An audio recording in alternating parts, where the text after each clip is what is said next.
یہ کیا وہ کلمہ ہے جو یہ ظاہر کرے کہ کسی فعل کب، کیسے، کہاں، کیوں اور کتنا ہوا۔ جیسے جمیل ہمیشہ لڑتا رہتا ہے، اب ہمیشہ لڑتا رہتا ہے، اب یہ کہ کس وقت لڑا ہے، کتنا زیادہ لڑتا ہے، دن میں کتنی بار لڑتا ہے، ٹھیک ہے، یہ ساری باتیں اس میں آ جائیں گی۔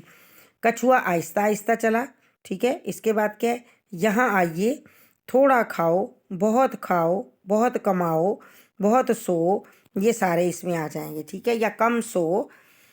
اس کے بعد ہے حروف۔ حروف کیا وہ کلمہ جو اکیلا کچھ معنی نہ دے بلکہ اسموں اور فعلوں کے ساتھ مل کر اپنے پورے معنی ظاہر کرے۔ جیسے معین نے کہا، ہم پر خدا کے بے شمار احسان ہیں، ٹھیک ہے۔ حضرت عمر کے زمانے میں شیر اور بکری ایک گھاٹ پر پانی پیتے تھے، ٹھیک ہے۔ یہ کیا ہمارے پاس ہے، یہ پورے جملوں کو ظاہر کر رہا ہے، اس لیے اسے جی پورے جملوں کو ظاہر کرتا ہے، اس وجہ سے کیا ہے، ہم اس کو کیا کہیں گے، حروف کہیں گے۔ اور کوئی معنی ہے اور جملہ ظاہر کرے، یہ حروف ہو گیا۔ اب کیا ہے، حروف کے بارے میں یہاں بھی تفصیل سے، اسی کو ہم نے دوبارہ سے اس کے آگے کا حصہ لینا تھا، یوں ہم نے یہ آپ کو دوبارہ لے کے دے دیا ہے۔ حضرت عمر کے زمانے والا ہو گیا۔ ہر جملے میں کم سے کم ایک فعل ہونا ضروری ہے، یعنی ورب تو لازمی ہے نا۔ فعل 3 قسم کے ہوتے ہیں، لازم، متعدی اور ناقص۔ پورا جملہ بنانے کے لیے فعل لازم کے ساتھ کم سے کم ایک اسم یا ضمیر لگانا پڑتا ہے، اور جس فعل کے فاعل کو ظاہر کرے، جو فعل کے فاعل کو ظاہر کرے، جیسے بادل گرجا، تم ہنسے۔ پورا جملہ بنانے کے لیے فعل متعدی یعنی کہ فاعل کے علاوہ مفعول بھی لگانا پڑتا ہے۔ مفعول بھی ایک اسم ہوتا ہے یا ضمیر ہوتا ہے، جیسے احمد خط لکھ رہا ہے، میں کھانا کھا چکا ہوں، یہ سب کیا آ جائیں گے ہمارے پاس، ورب کی کائنڈس ہیں، ٹھیک ہے بیٹا۔ اب ہے اس میں علم۔ علم کسے کہا جاتا ہے، وہ اسم جو کسی کا اصل یا ابتدا نام ہو، جیسے محمد اقبال، ٹھیک ہے۔ پھر ہے دلدل، پاکستان، راوی، یہ سب کیا ہے، نام ہیں۔ پھر ہے لقب۔ لقب کیا ہوتا ہے، لقب وہ ہوگا جو آپ کا کوئی خاص نام مشہور ہو گیا ہے، ٹھیک ہے، وہ لقب ہے۔ لقب جو لوگ دیتے ہیں، جیسے محلے والے کسی ایک بندے کو کہتے ہیں ماما، کوئی ایک ان کی پورے شہر کی آنٹی ہے، ٹھیک ہے، کوئی ایک پورے شہر کی پھپھو ہے، اور کوئی سارے محلے کا چاچا ہے۔ تو یہ کیا، یہ لوگ دے رہے ہیں لقب، کیونکہ خطاب جو ہے نا وہ حکمران دے گا یا بادشاہ دے گا۔ تو لقب کیا ہے، وہ نام جو کسی وصف کی وجہ سے مشہور ہو گیا ہو، جیسے قائد اعظم، صدیق، فاروق حیدر وغیرہ وغیرہ۔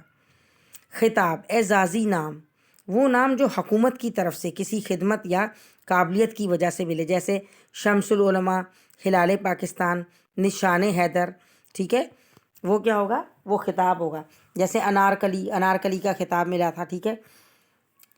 تو یہ کیا ہے، یہ سارے کے سارے خطاب ہوں گے جو گورنمنٹ دے گی، حکومت دے گی، یا کہ اپنے وقت کا بادشاہ دے گا، وہ سارے خطاب میں آئیں گے۔ پھر ہے تخلص۔ تخلص کیا ہوگا، تخلص اسے کہا جاتا ہے جو شعر و شاعری میں جو نظم یا غزل لکھی جاتی ہے، اس میں شاعر اپنے نام کے بجائے استعمال کرے، ٹھیک ہے، کوئی خاص نام اس نے رکھا ہوتا ہے، وہ اس جیسے ہم خاص نام کون سا ہے، ہم دیکھتے ہیں میر درد، حسرت، ٹھیک ہے، حالی، غالب، یہ سب کیا ہیں، یہ خاص نام انہوں نے خود اپنے لیے تجویز کیے تھے، جو وہ اپنی شاعری کے جملوں میں استعمال کرتے ہیں، اور خاص طور پر غزل کے آخری مصرعے میں استعمال کرتے ہیں۔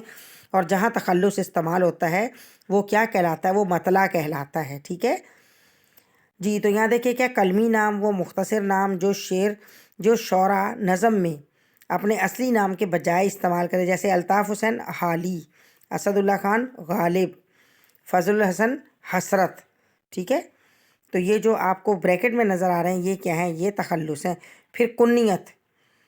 کنیت کیا ہوتی ہے، جس میں جو ماں کے لیے استعمال ہو، باپ کے لیے استعمال ہو، وہ کنیت میں آتا ہے، ٹھیک ہے۔ جیسے ہم کہتے ہیں ابو حریرہ، یعنی حریرہ کے ابو، بن قاسم، ٹھیک ہے، محمد بن قاسم، یہ بھی اس میں آ رہا ہے۔ خالد بن ولید، ٹھیک ہے، یہ بھی اس میں آ رہا ہے۔ ام فروہ، ام کلثوم، ٹھیک ہے،